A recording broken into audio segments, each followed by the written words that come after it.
Welcome to the Underground, the Steel City Underground, the black and gold standard for Pittsburgh Steelers coverage. Now, here's your host, Joe Kuzma and Brian E. Roach. Hello, everyone, and welcome to another edition of the Steel City Underground podcast. My name is Joe Kuzma, and joining me here at my side, my faithful, loyal companion, pal, and wizard, Mr. You can't be Mr. Wizard. Mr. Brian E. Roach, also known as Gandalf the gray-white. Scarlet, gray, and white. Yeah, what is going on? That's why man? I bought this. Is that a poncho? Is that like a... Yes, I bought it in South Dakota. Like some tribal thing? Is that what that is? I don't know. Yeah. I don't know what the hell. It was at some gas station someplace. So, and it was like $12, and I went, oh, yeah. I mean, that's like, okay. Ohio State colors. I'm buying that. That's $12. If they had one that was black and gold, I'd have bought it, but they didn't. Yeah, but of course. That's, I was pretty excited. I actually found, I got some new stuff, beer cans, finally. So, been tough to find the old Bud Light cans for this year. So it's, in my travels, I usually catch Cincinnati or Cleveland. And I saw they're garbage everywhere. And as per the usual with Pittsburgh and the weird Pennsylvania beer and liquor laws and whatnot, you have to buy like a 30 can case of these suckers in order to get it. I know I'm never going to drink. Somebody was like, are you actually going to drink the 30 can? Nah, I usually end up giving most of them away. So, anyway, that's a good segue, giving it away, right? Giving it away. Giving it away. Brian, you're a little under the weather. Yes, I am. I barely have a voice left as it is from last night's game, being in attendance. And no, I was not screaming Fire Matt Canada. There apparently were other people that were, and they were saying, oh, it was so loud. Well, it's loud because the TV mics are right by the freaking bench where everyone was yelling it. They have the things with the domes and the field mics and that. I was in the other end zone, and I didn't hear that stuff, surprisingly, and I'm not making that up. I want to preface this show by saying one thing, and I have to keep saying this. I've been talking with my cousin back and forth because we were irritated. Everybody was irritated. It's like, that's the name of the show. When is the Steelers win not considered a victory? Well, I get a W, and I've always said about the fan base, they're so entitled and whiny that you can win the Super Bowl, and this because you didn't win it the way they wanted, then they wouldn't be happy even with the Super Bowl. And I mean, that's facetious. You should be very happy with the Super Bowl trophy, but I digress. It's the way I feel about some of these folks. I want to preface this by saying, I don't necessarily believe Matt Canada is a good offensive coordinator. And I know that might become astonishing. And I want to preface this by saying I'm not defending him. See, back in the past, I used to defend Todd Haley because I saw a vision. I saw the plan that was put in place. I saw what could be. And he didn't quite have the players in place yet. Didn't have Ben on the same page yet. And this is a lot different. And people are going to say, well, this is year 3 of whatever and blah, blah, blah. And how many different quarterbacks do you go through in order to do this, in order to get it right? And I don't know, man. It's I don't know if Ben with a 39-year-old Ben Roethlisberger with a repaired elbow is the quarterback to run whatever. They can't move. He's statuesque. I don't know that Mitch Trubisky. There's still people who still believe in this guy. You see them put Trubisky in, like, shut up. No, we're not doing that. Mr. 50 starts, not like 30 games where he's thrown like a touchdown or none in, and et cetera, et cetera. We knew he really wasn't going to be the answer. And then you have young Kenneth Shane Pickett. This is really his first year fully as a starter, first full offseason. Did not play full slate of games last year. And I'm really trying to figure out, like, you got a game here where, the Pittsburgh Steelers got trounced against the San Francisco 49ers in the opening week. Nothing looked particularly good on any phase of the game, except for, like, TJ Watt. TJ Watt looked good. And Anthony McFarland, who just went on injured reserve. Yes. And then that's, damn, you can only have one thing. We cannot have nice things. So we're going to be placing the blame game today, going around a bunch of different things and whether or not, is the year 3 experiment bad for the offense? What's going on with the defense? Why don't we start with defense? Somebody had said, did Brian go to Oregon Was he on sabbatical, because the grown-ass man Cam Hayward is injured and went on injured reserve? We had a commenter come in and say that. That's why. That's right. I bought this. I'm a monk. I'm not a wizard anymore. I'm just in hibernation until Cam comes back. No. Am I sad that Cam is injured? Yes, I am sad that Cam is injured. But that's not why I went to Oregon. I went to Oregon to ride a bicycle up around a lake that's 4,000 feet in the air, or 5,000 or 7,000. I don't know how many. I don't know. I climbed mountains. I rode bikes, and I apparently made myself sick. No, there you are. Yeah, get a swig of the beverage there, my friend. Did you play? Help. Did you play? Was that the Queen song, Bicycle? Did you play that while riding your bicycle? The guy, one of the gentlemen who works with me in the real world job, right? He sang the song several times as we were riding this 30-mile ride around Crater Lake. And at some point when we hit like a 10% grade on the backside, I just said, "Shut up." That's pretty perfect, man. Okay. Blame game. I was starting to talk about Matthew Canada. I don't know if that's his full name. And let's bring it back to topics bar for a second. Let's focus on offense. Okay. And I do have blame in its own question mark, but let's just talk about this game in general first before I get to who necessarily to blame. We have a number of things that were going on that necessarily haven't, even through the first two games, looked great. Kenny Pickett has not been on for whatever reason. It's confusing, and people will say too much hype in the preseason.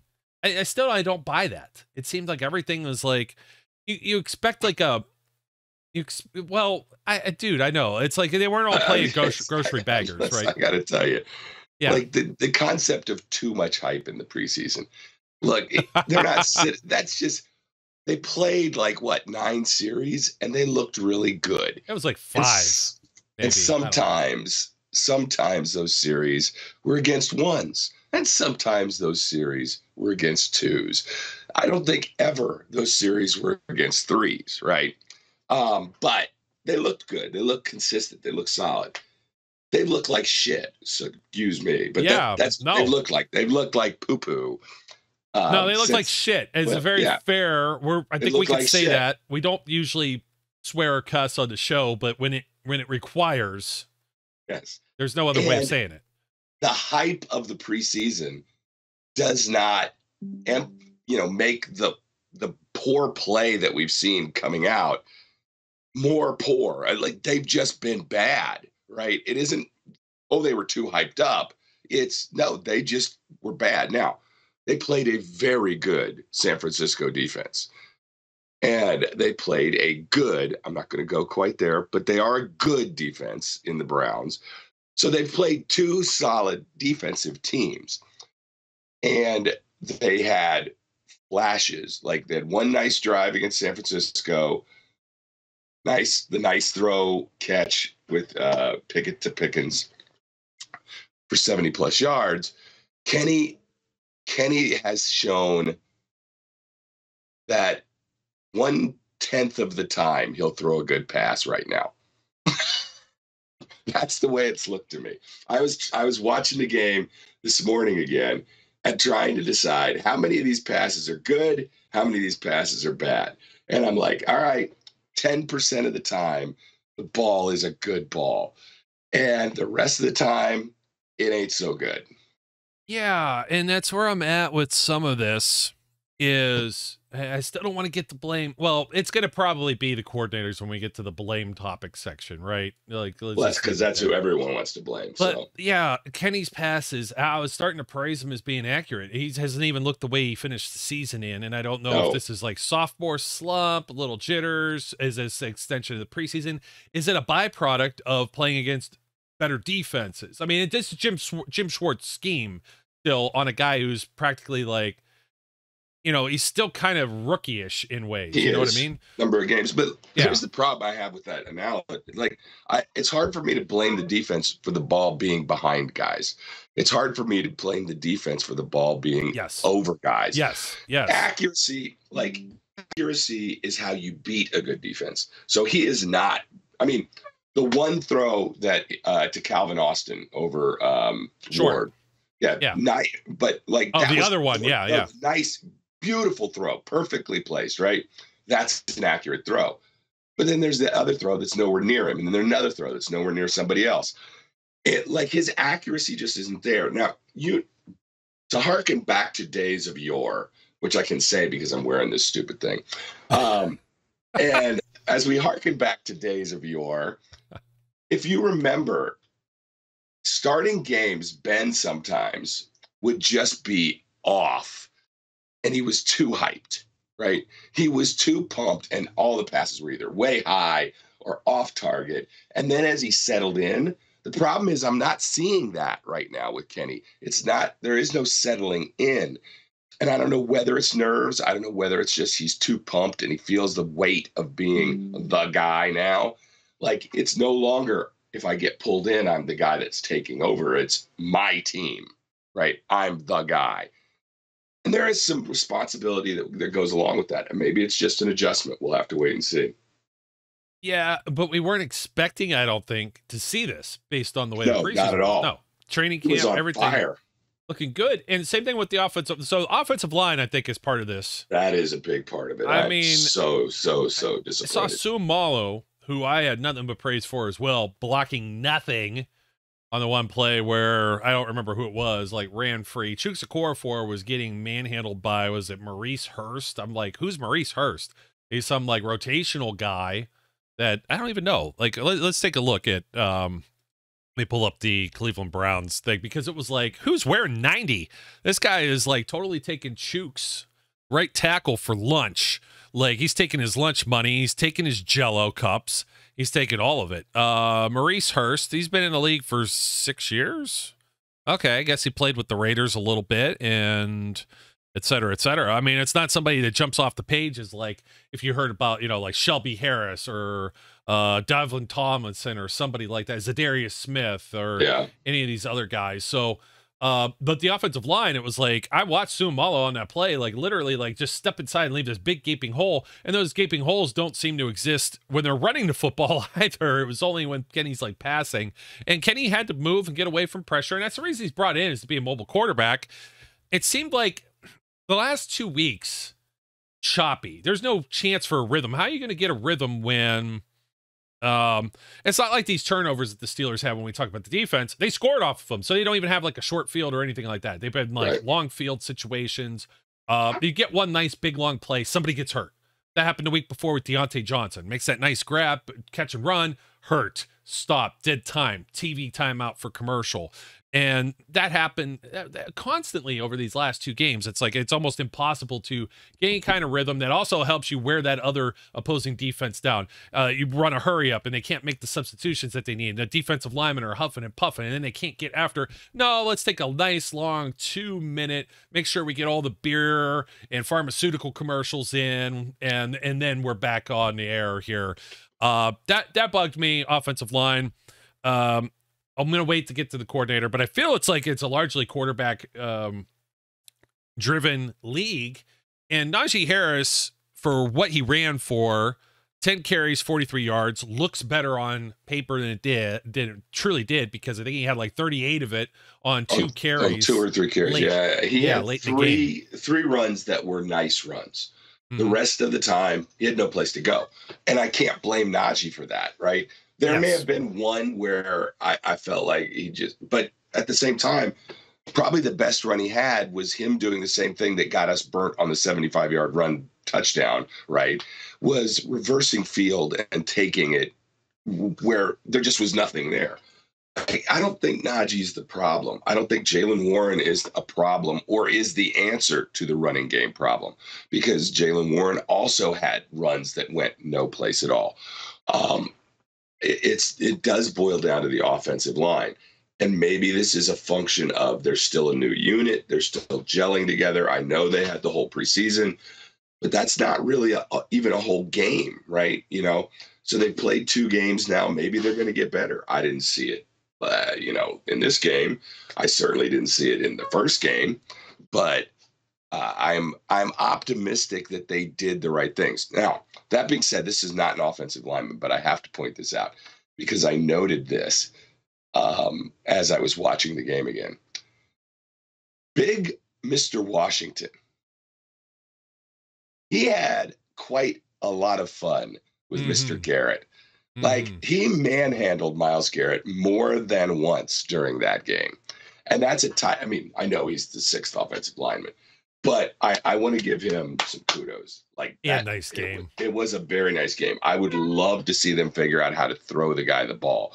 But in the meantime, if he's going to block that way, well, that's answer 1. At least you got a guy somewhere that's blocking. Now they got to figure out the rest of them. And I know that you and I have had other conversations where folks have been like, it's time for Broderick Jones. I don't know if it is or isn't, but they got to do something because it ain't working right now. Yeah, that's further down the list. Just talking with some of the offensive woes. I think part of it too is that teams are just going to dare the Steelers to throw, and until Kenny can get that accuracy on it. I mean, I see open wide receivers, Brian. Yeah, I definitely see him open the last 2 games. It just seems like he's not finding them or out of sync for whatever reason. I sure hope it isn't like an injury or something that's undisclosed. Some people thought maybe he got his head smacked the week before. Let's jump over to the defense, okay? So, defensively, great game, right? By the defense. Pretty much scored as many points as the offense. Steelers aren't going to be able to sustain that necessarily. It was still encouraging to see Minkah, who left the game, and they were still able to get it done with Keanu Neal and DeMonte Casey. But let's talk about like a lot of criticism that was toward first giving the bag to TJ Watt and then giving another one to Alex Highsmith. How are we all feeling about that right now? And of course, the clowns of PFF gave Myles Garrett a higher grade than either one of those guys after registering a tackle in this game. Sniffed Kenny once. He may have had 1 quarterback hit if I saw it registered on here. I believe that is correct. I saw him get close once. Yeah, got one quarterback hit. He had 1 tackle, as opposed to, my goodness, the stat sheet is just unbelievable. And I think part of it is we talk about teams beating themselves. And the Steelers could have beat themselves, but I'm going to say that the Browns beat themselves even more so. And again, starting with the quarterback. Yikes. A big yikes. Now, it helps that you have Alex Highsmith and TJ Watt. Alex Highsmith having like a pick 6 somehow, having the strip sack later where there's the scoop and score from TJ Watt. Also, very, very nice. I had some problems with the defense as well, too. I was going to say, I wanted to backtrack your statement of, defense had a great game. No. The defense had an overall, they won the game. Yes, they definitely won the game. They had an opportunistic game. Right. Still way too many guys running wide open in the middle of the field. Still tackling, huge issue. Oh, the run game, such a problem. I'm sorry. I know, everything is what it is, right? Injuries are part of the game. And to be honest, I don't know that Nick Chubb would have made a difference in the end of this game because that guy Ford was running all over the place anyway. What difference did it make? It didn't matter which one it was, right? I mean, you got him 6 yards behind the line of scrimmage and somehow he ends up gaining 10 yards. It's nightmarish. The problems with the run defense right now are still pretty bad and need to be fixed. There were signs of hope, right? I saw Landon Roberts make some nice plays. I saw Cole Holcomb make some nice plays. I saw Quan Alexander make some nice plays. I saw the linebackers playing well. So there's reason to hope, but the defensive line needs to shore itself up with Cam not being there. I was not paying as much attention to how much Keanu Benton got in this game. So I don't know what his snap count was like. It did seem like Amarne Watt or Watts was in there a lot. I saw a lot of Montrevious Adams. And I know that's because you're trying to get big guys in there to stop the run. But guess what? It wasn't working. No, Benton got 32% of the snaps. Let me tell you, Larry Ogunjobi had one hell of a game. Yes, he did. DeMarvin Leal did a nice job. got in that mix as well. I'm not 100% done with Adams, but we'll talk about that a little more as we talk into the rookies, and we could add Benton's name into this mix too. A lot of Patrick Peterson also floating in and kind of almost playing a center fielder, and even kind of dropping back into a safety role, especially when Minkah was out of the game later in the game. So you saw there were some things they had to do in order to survive. It was like a war of attrition. It was some big boy football. It was AFC North football. One thing I didn't preface in the pregame stuff that I did was that this was likely going to be a close game. That was one thing we should have expected. It should have been more war-like, because I kind of felt that both offenses might still struggle. I will give a little bit of a tip of the cap that the Steelers, or not the Steelers, I should say the Browns, surprised me a little more on defense than I was expecting, especially Grant Delpit. That guy was everywhere. Yeah. Especially in this game. I was very nice impressed. Game. Yeah. Very impressed with Grant Delpit. Denzel Ward's Denzel Ward. I mean, that's what I expect from Denzel Ward. Myles Garrett handled by Dan Moore and Mount Washington. So enough said there. Not as elite. It's almost like the Joe Flacco stuff. We haven't been able to say Joe Flacco is an elite for a long time. I can start maybe saying that about Myles Garrett. But of course, PFF gave Garrett the higher rating of the guys that legitimately won the game for the Steelers. Before Charles breaks his computer. Oh, I've got some stuff coming. I'm going to tell you. Look, Myles Garrett is an elite player, but he's not better than TJ Watt. Correct. There's tiers. That's just it. That's like us saying Cam Hayward's an elite defensive tackle, defensive end, but he's not Aaron Donald. He's not better than Aaron Donald. No. I mean, I have as many of the grand illusions that I have here, that's not one of them. So, but anyways, Brian, that leads us to the blame game. And I mean, who's the blame? I mean, it's still a victory, but I know it wasn't clean. And the Steelers didn't really have like red zone drives, but they finally had a big explosive play. You had the explosive plays, the splash plays on defense. I mean, you're not gonna be able to lean on that all the time. I get it, and that frustrates people. Maybe we did see two of the better defenses in the NFL to start this off. Maybe that's does that give a pass though? Because like everybody wants to say fire Canada, and I see the play calls. I had a problem with only I know people don't like the jet sweep thing. The Browns tried to run it with Elijah Moore as well, I think in the third quarter, deep into the third quarter. Everybody's got it in their playbook. Okay. Kenny Pickett did not run the ball. It's almost like he's had like a boat anchor attached to his ankle. And we used to see him squeak free a little more, like how Watson did for some plays in this game.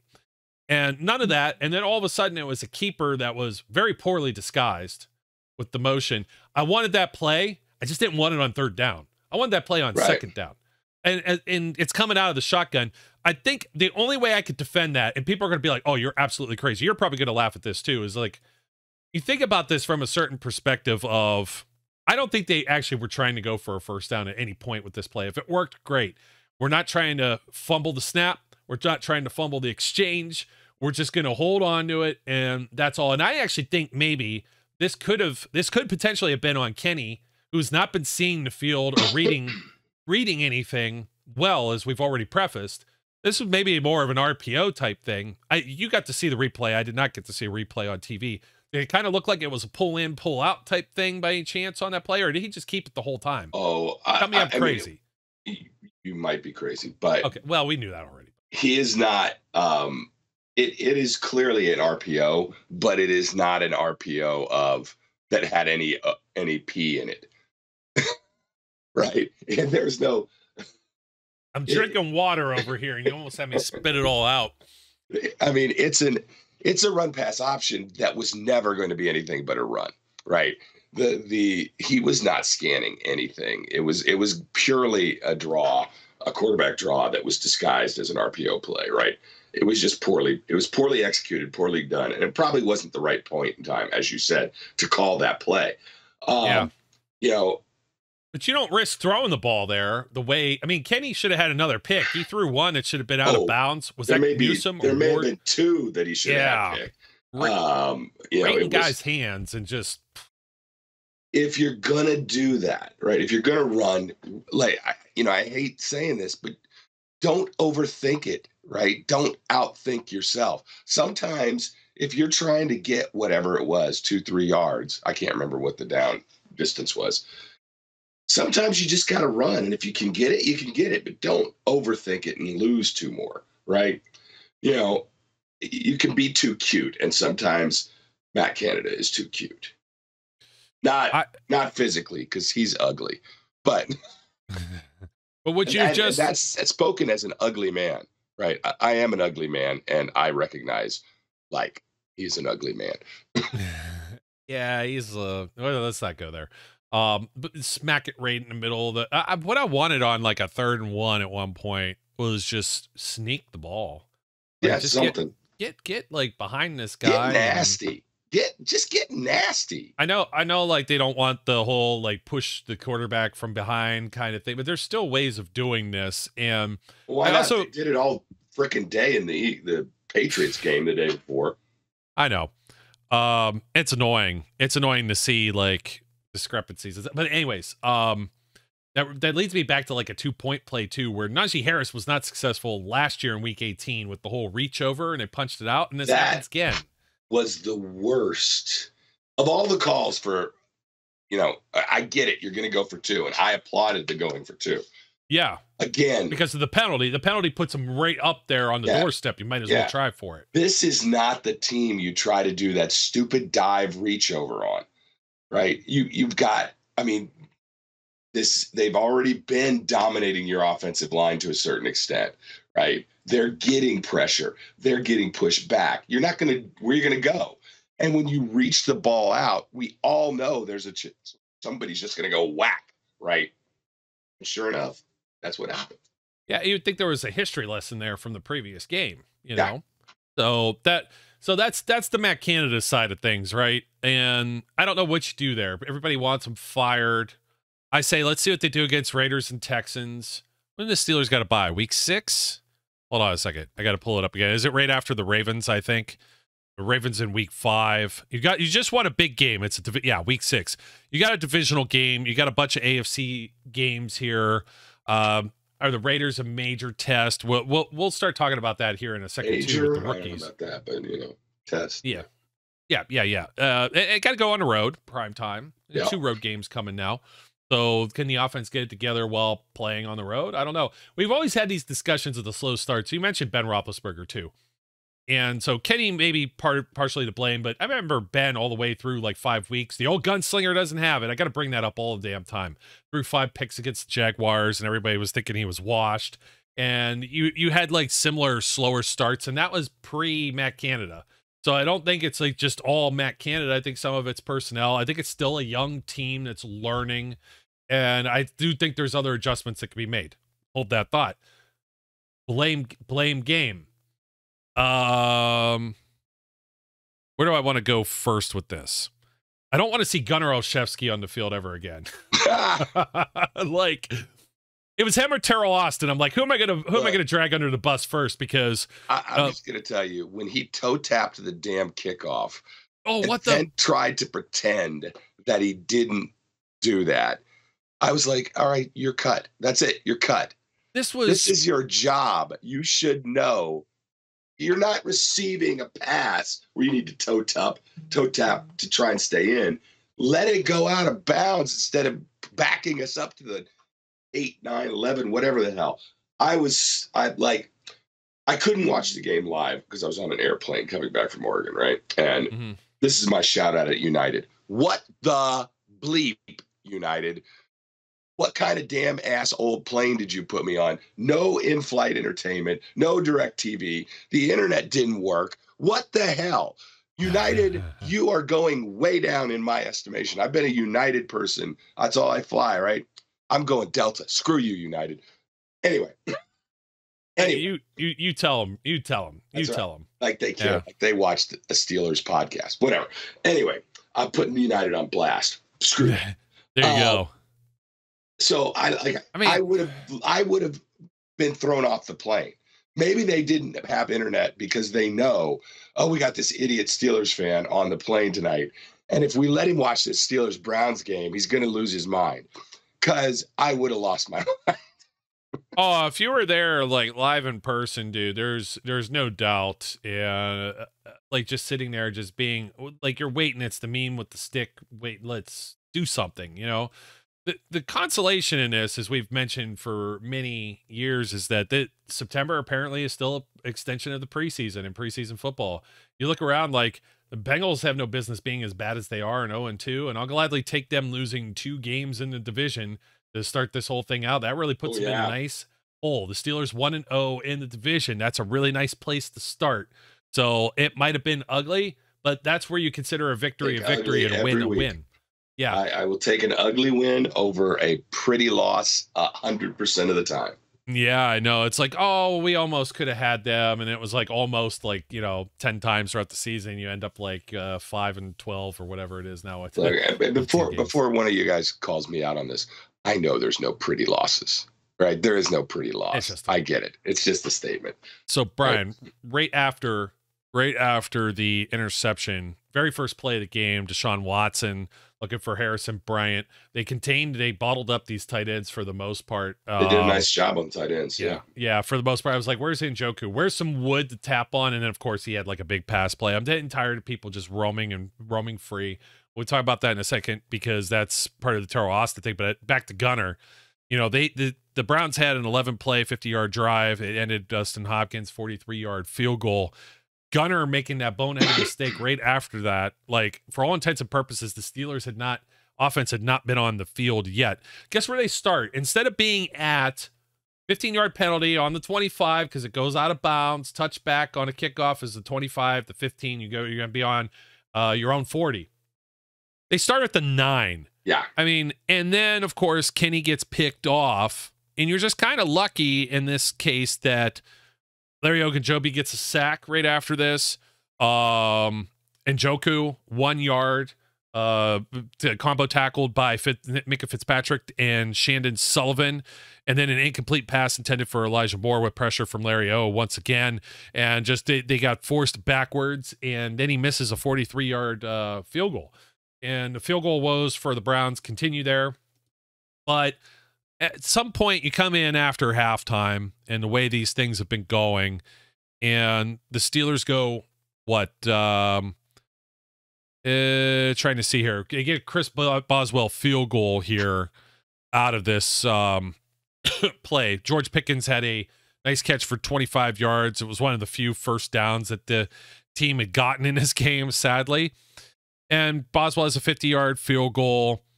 And then all of a sudden, you have Jerome Ford run. This is not nice, but 69 yards on a second play, like a 2nd and 5. And this has been too commonplace in the Terrell Austin. You had Christian McCaffrey just do it before.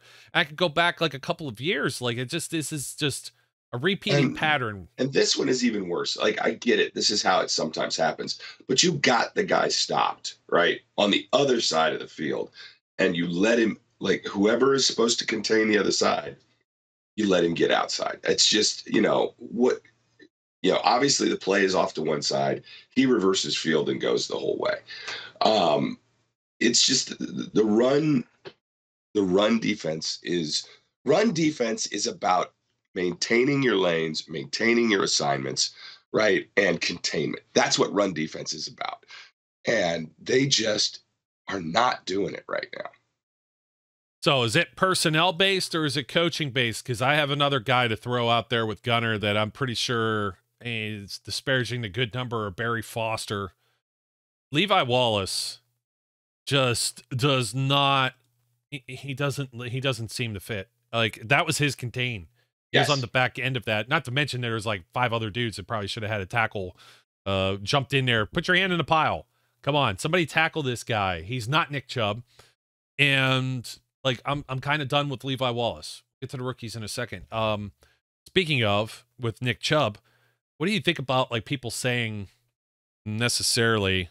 I'm gonna have to throw it out here. Let's add this to our topics. You can actually hear me You hear me type it like right in the background right now. So why don't we? That's behind the scenes. Ooh, Yeah, we're behind the adding scenes. on the fly. This is better than the maths with Brian. Was that a dirty hit? No. Because no, not at all. Well, you're a bunch of It's homers, bunch of Steelers homers. Like, come on. I saw Delpit and some of these other guys. Everybody goes low. There must have been at least a half dozen other tackles like that. Every defensive back, when going after somebody like Nick Chubb, is going to go low. Why? Because that's their only hope of tackling the guy, right? They're not going to go high and try and hit him up high. They're gonna bounce off of him, and he's gonna be like, "Ha, chipmunk, get away from me!" Right? Forget it. No, it's not a dirty hit. He didn't intentionally try and get his knee. It is where you hit to try and take a big guy down. And you want to blame somebody for that, blame the NFL. Yeah, blame the NFL because they've made it virtually impossible to go anywhere with your head. I got to remind people about Ryan Shazier, and that's the reason why isn't that way. So I had to address the dirty hit. Okay, let's talk about rookies and their roles. Wait, that being said, okay. All right, that being said, it's very unfortunate. Best wishes to Nick Chubb. Class to the Steelers fans. I'm just telling you right now, had that been in Philadelphia, they'd have been throwing ice cubes at him or something. So bad, man. Yeah, and everybody, they actually put the replay up in the stadium, and it was like a close-up almost of the one that you got to see, like the meme that went around with this. Remember, they didn't play it. They didn't play it in the game. Heard.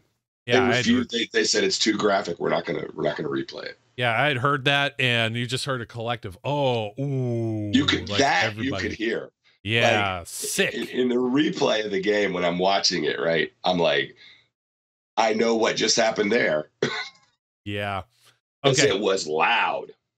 Rookies and their role on this team. I've already been talking about how I don't want to see Levi Wallace. I don't want to see Gunnar Olszewski. We might still have to struggle a couple more games before this formula blueprint goes through. We go through it by week, and some of the rooks are fully integrated into this. But we saw Joey Porter make several plays in limited time, and some of that, I believe, especially at the end, there's no pass interference on that. He worked that guy straight into basically running out of bounds, and it was Brian, I don't cuss much, but Deshaun Watson had a bunch of shit throws as well in this one. Oh, he did, absolutely. Oh, man. Barely 55%. He was 22 of 40 in this game, threw for about the same, had about the same kind of mediocre numbers that Kenny Pickett ends up having. Also had a touchdown and a pick, I believe, both. Yeah, because he had the Highsmith. So they were almost exactly the same. 235 yards, 5.9 per attempt, where Kenny was 15 to 30, 50% completed, 222, 7.4 per attempt with a touchdown and a pick. And the only difference is Watson got sacked 6 times. At what point do the Steelers need to turn to Joey Porter Jr. to play more? That should start happening just based on what you saw in last night's game. That has to start happening right away. There needs to be more of the youth movement. I'm not sold on playing Levi Wallace much anymore. He seems to be as somebody that you need to bring in sparingly as a depth guy, sub packages, et cetera, et cetera. It's time to let the young guy cook and roll with it. That's the way I feel with Joey Porter. Broderick Jones. Hold on. All right, well, before you go, you want Porter first? Okay. I got to take Porter first. All right. Was that pass interference? No. Was it holding? Yes. Oh, they were both fighting, though. I know, but he had 2 handfuls of jerseys. If they wanted to call it, I think, honestly, I think it's a good no call, and that's not just me being a homer.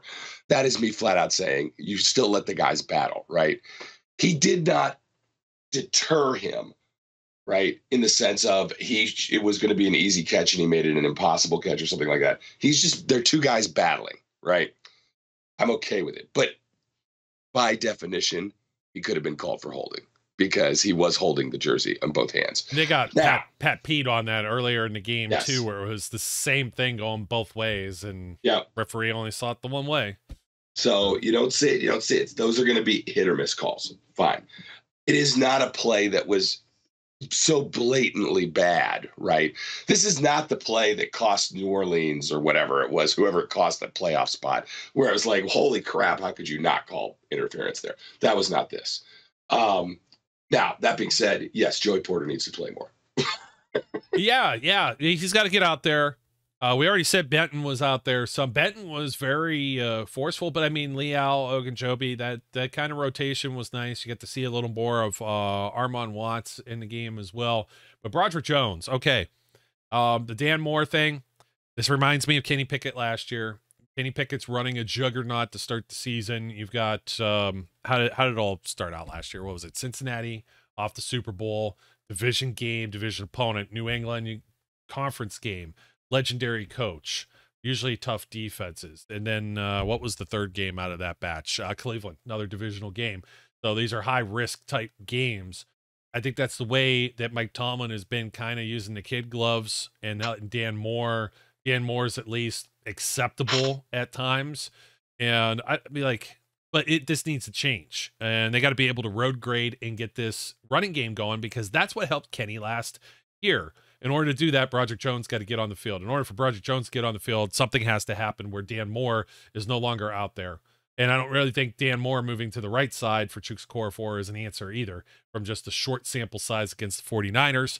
So I'm thinking in a few weeks, by the time you get to Baltimore, shortly thereafter, Broderick Jones needs to be installed as a left tackle. He's not going to sit the whole year. You don't draft him 14th overall, first round, to sit the entire year.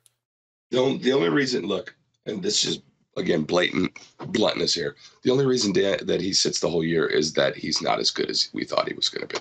That's the only reason he sits the whole year. So, but do you believe that to be true? I don't believe that to be true. And the only way whatsoever. that we're going to really know is if he gets in there and plays. So I agree. He's not going to sit the whole year. I do think he's going to be a very good left tackle for us. We will just have to wait and see. Okay.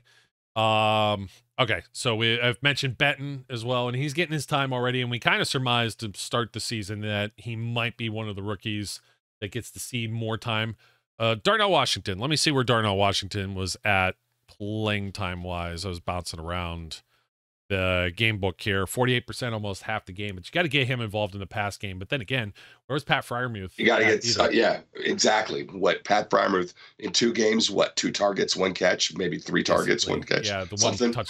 one touchdown. They got to figure out how to use all these guys. I understand Deontay being hurt is something, right? But even before Deontay was hurt, they weren't cooking with gas, really. So, yep. I don't know. Outside linebacker rotations, Nick Herbig draws, what was it, a holding penalty. He got a penalty. He probably should have had a sack at one point. Should have had a sack. In the game. He should have had a sack, except that Deshaun Watson was, violating his face mask at the time. Yeah, which I was just like, did he just like stiff arm him? Nope. And that happened twice in that game. Twice. Could have been thrown out for both of those things. Then he shoves the ref. Referee, I could not believe shoves that. the ref and doesn't get thrown out. Oh, it was. I can't. You know what? First time this year. The refs stink. Yeah, well, it was Ron Torbert, as we know. We knew that was going to happen, right? That the refs were going to stink in this game. It wasn't. Refs had their hands full. There was a lot of close calls in this game, man. A lot of replay-worthy ones, toe taps on the sideline, etc. Hey, Mike Tomlin won a challenge. He lost one too, but he won one. Yeah, upon the first replay, that the people at home are probably like, "What the hell is Tomlin challenging?" And in the stadium, it wasn't as clear, and so I understood that. So I wouldn't hold that against him. Anybody else in this rookie class that I'm missing? I think that does it for just about everyone. And at least Presley Harvin had a halfway decent game too. I will at least. He had a better than halfway decent game. Yeah, he had one punt that went over and bounced into the end zone, but he had 3 very nice punts that were inside the 20. Yep, and that was all the more the difference that they needed in a field position battle. Because I'm watching like the games over the weekend. I'm like, wait, why don't before we move on to that? Yeah, I have to say this. He's a big fat punter. He's thick. Thick kicker is what people were saying. He's big fat punter.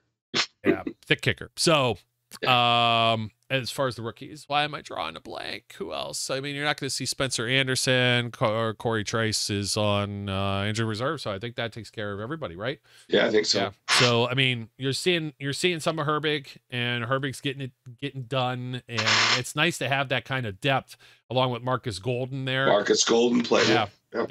Along with the two highly paid guys. So. Or Brian, like you can't ever catch a break, man. Anyways, B, I think that's what we really look for as far as what can be changed and what can turn around when we're talking about this team is just a matter of getting more of the rookies, some of the newer faces on the field and in larger quantities.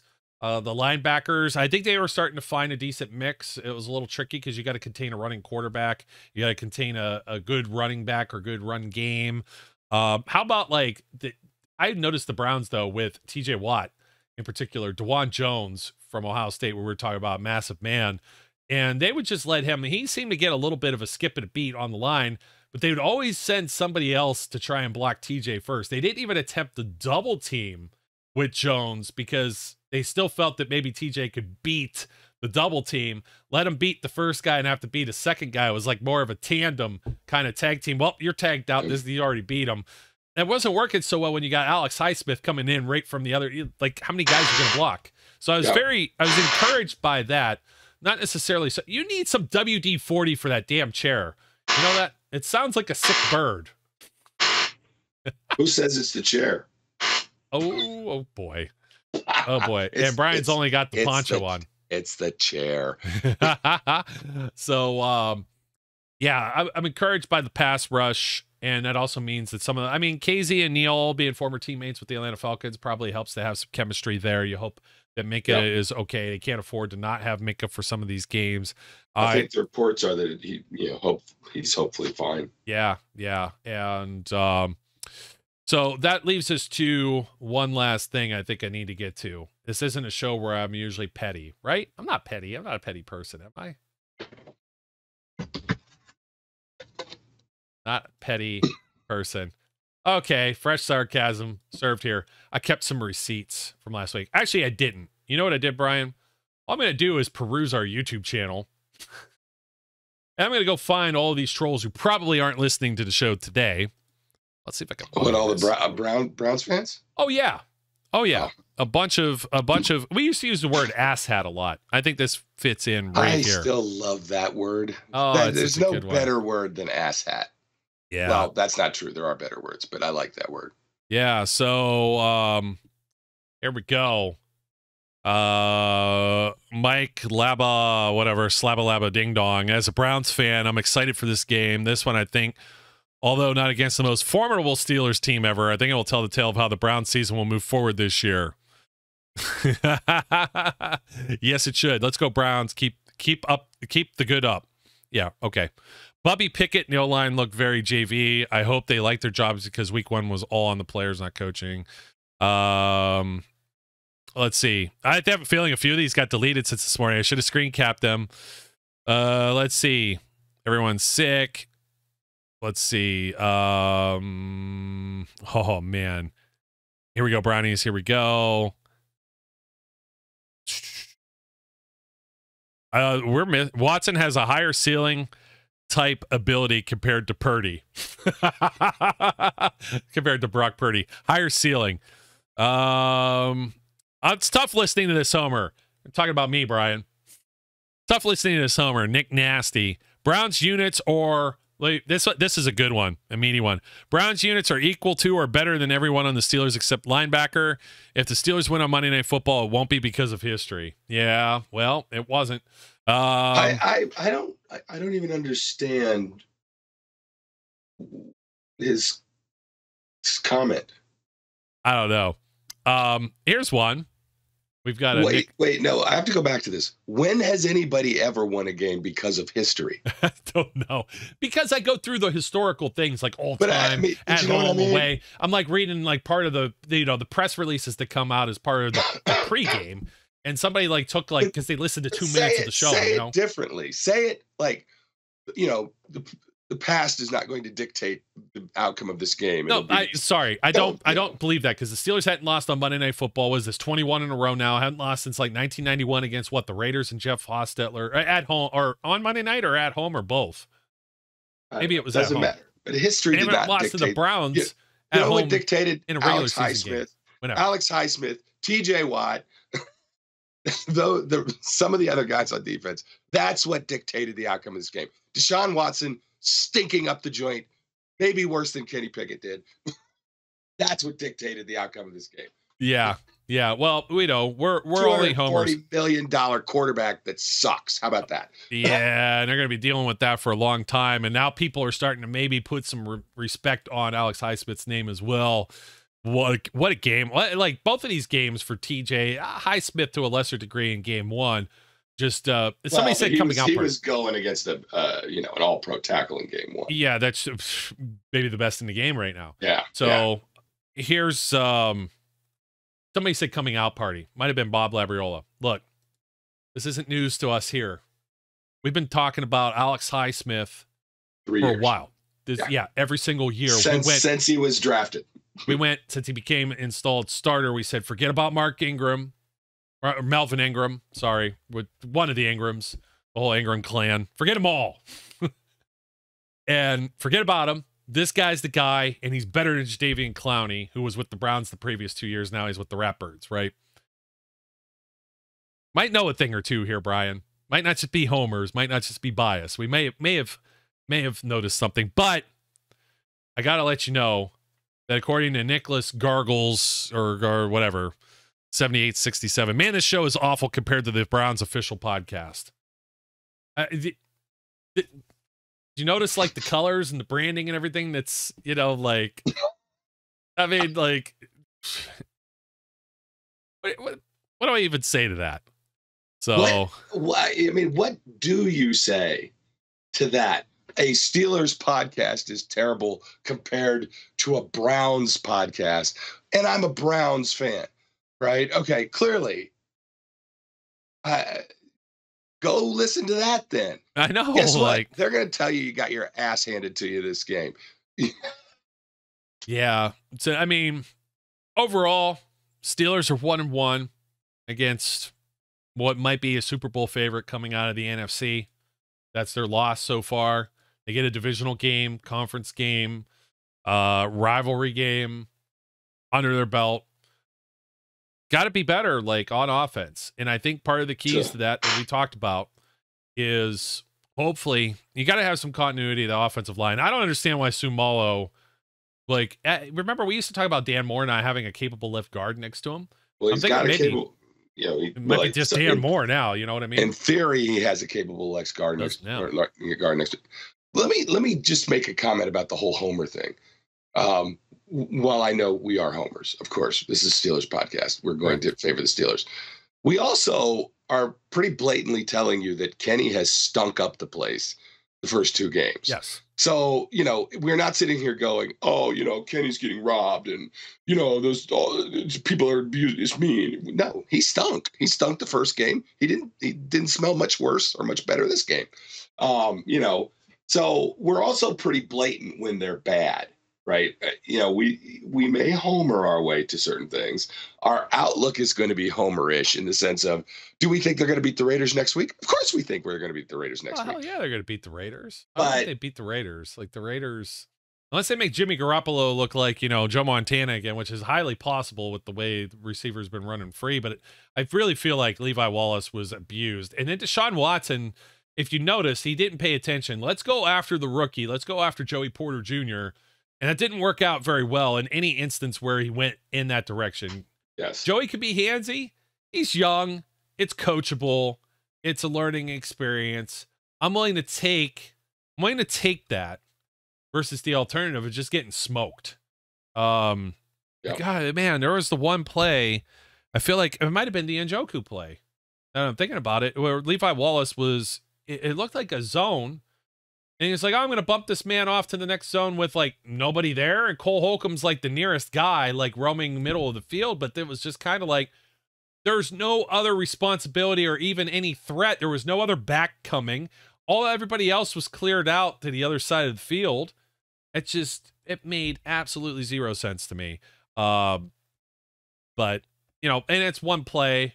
Guys have bad games, but Levi Wallace isn't in the category of some other corners that we've talked about in the past on this team, even like a Steven Nelson or somebody like that. It's just, I'm kind of over it.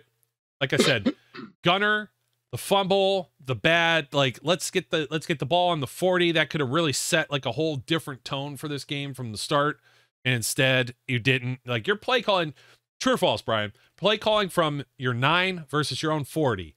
Different or not different? No, it's exactly the same. It makes no difference whatsoever. You call the same plays no matter where you are. No matter what the game situation is, no matter what quarter you're in, no matter what portion of the field you're on, no matter what the down and distance is, it's always just going to stay the same way. And I know there's some people that kind of believe that. So, no, sorry. Matt Canada's not getting fired yet. Do I think the dude has a hot seat? I just based on Tomlin's press conference today. Yeah. Asked about Matt Canada. He got that ever fearful vote of support. Right.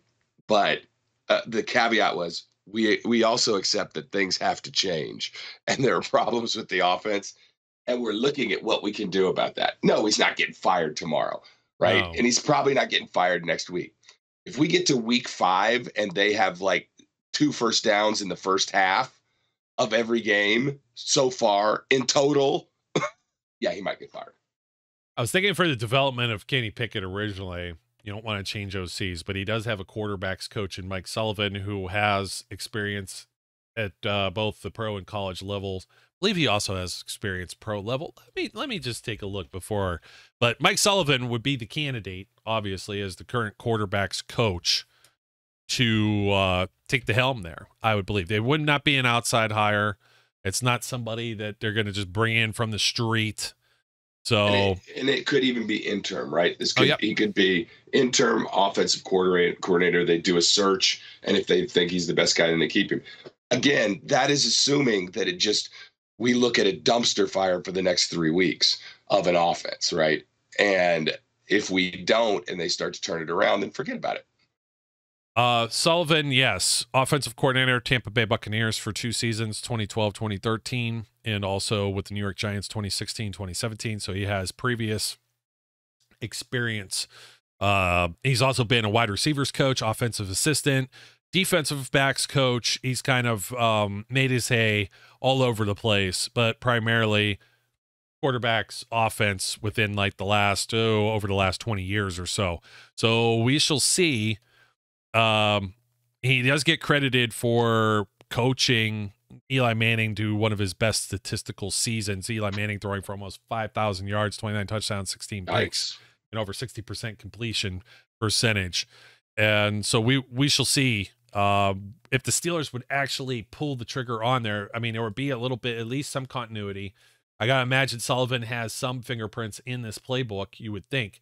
It's almost been consistent that the Steelers quarterback coach, when it's the final year of the OC's contract, this is year 3, we're assuming final year for Matt Canada's contract, he has some type of input into the plays, into the playbook. Maybe not the play calling, but there might be some small tweaks that are able to be made, and the bye week that's coming up following the Ravens would make the most sense to do that. So hold on tight, folks, and hopefully they get something going. The other one that just puzzles me too, Brian, we didn't get to say this under the blame portion of this, but Pat Meyer, offensive line coach, he was getting a lot more out of guys like Kevin Dotson and Dan Moore versus Isaac Suamalo, and then Dan Moore. Let's not have too much revisionist history, though. Let's think about this. Opponent. Here, what I want to say is go back to the beginning of last season. Mm-hmm. They stunk. Right. Yes, we beat the Bengals, but that was defense. That was TJ losing his mind. Right. We beat them, but the offensive line was horrible for several games. And then all of a sudden they got better. So maybe it's going to be the same pattern. I get what you're saying. He had lesser players last year and seemed like we got better results, but we didn't get them right away. I agree with that. I also look at schedule and opponent. You had Oh, absolutely. It wasn't Bengals. It wasn't the 49ers and the Browns right after each other. Patriots. Look at the Jets. The Jets defense still stout last year. Not Browns, Jets. Not you could tell that about against the Cowboys, but What are you gonna do? Like, you know what I mean? Like, I don't know. Zach Wilson's got to learn on the fly there. But I mean, they played the Bills, Dolphins, and Eagles during that stretch before the bye week. That was a very front-loaded schedule. Do the Steelers have that same kind of front-loaded schedule this year? No, I don't think so. I think during this next stretch, Raiders and Texans, they are road games. You got the Ravens. That's a divisional game. Come back around. I'm not sure what the Rams are, and that's a road game. The Rams are freaking me out a little bit this year. Yeah. Jaguars. How dare they be in games? Jaguars, Titans, Packers, all at home. Those could be some interesting games. The exciting thing in 2 weeks is, will we get to see Kendrick Green? Did you see both? Hey, it's kind of funny, though. Closing thoughts here. Green and Dotson both traded away, had comments about play calling, offensive coordinator, and they said it's not always play calling. They were kind of almost defending Matt Canada there. Guys that played in what, you have no obligation. You're with another team now to defend somebody who was your former coach. You could throw them under the bus if you wanted to. It's probably not the correct thing to do, because we know in the not for long league, you meet the same people going down the ladder as you do going up. It's probably not the smartest thing, but I found that just very interesting, because you could choose to not say anything at all. And both of these guys had something to say about this from the game on through to this morning. So, well, go ahead, Brian. Closing thoughts. I'm just interested in seeing if Kendrick Green is going to be amongst the playing by the time we get to Houston, because it's going to be funny if he is. Yeah, it's not going to be too funny for Houston if he is. Larry O is playing really well. Yeah, exactly what I'm thinking. Larry O is going, oh, yeah, that was a great trade. Let's just get there and have him play. Come on, I just want him to play. And these guys, not only that, but the Steelers guys that went up against him, if potentially in practice. I'm not going to say that he got a whole lot of prime reps practicing either, but the guys that went up against them, they're all like, they know his poker tells, they know the twitch, and this, they're like, oh, he's bluffing, and yeah, that could be pretty bad. But anyways, folks, that'll do it for us. Pretty long post-game show here, but hope you enjoyed it. And don't forget to like, comment, subscribe, leave a rating review wherever you'll be. I had way more receipts for some of the Browns fans that were out there as well. So I took care of some of those personally or in private area. I will say that there was a specific someone that shared at least you tried, and said something about, hey, sorry, Steelers fans, last week, this was a Browns fan. It's like, why aren't you paying attention to your own game, your own team, your own situation, your own house here? Because I wouldn't be talking smack when you got to face the other team and might be having to lick your wounds, the team you're talking smack against in a week. Just because the Steelers lost, it was like, oh, this is the Browns Super Bowl. They won the Bengals. It's like, you should have just stayed with the Bengals people there. You beat the Bengals. You got some bragging rights there. So I had to share the same exact image because I saved it because I'm such a nice guy there. I'm not petty whatsoever, but at least you tried. I should have should bring it up. It was like the most ridiculous looking. I'd have to find it if I can real quick, because it's not the most. It's right up there with the Matt's with Brian, but Matt's with Brian. Gold star that you tried. There you go. And I know I'm doing it right now, and it could be. Look, we don't have any room to talk about. Anybody has no room to talk about quarterbacking in the AFC. At least the Ravens have a little bit this week above everybody else. But we'll be back at you later on this week, previewing the Week 3 matchup, primetime Sunday Night Football against where are they based out of now? Las Vegas, the Vegas Raiders. Their ridiculous ticket prices preventing me from going to the game this weekend. But I could save some money in my pocket for once. So till next time, my name's Joe. His name's Brian. We encourage everyone out there to be safe, be good, and we'll catch you later. We would like to thank you for listening and remind our listeners to follow us on social media and our website, www.steelcityunderground.com.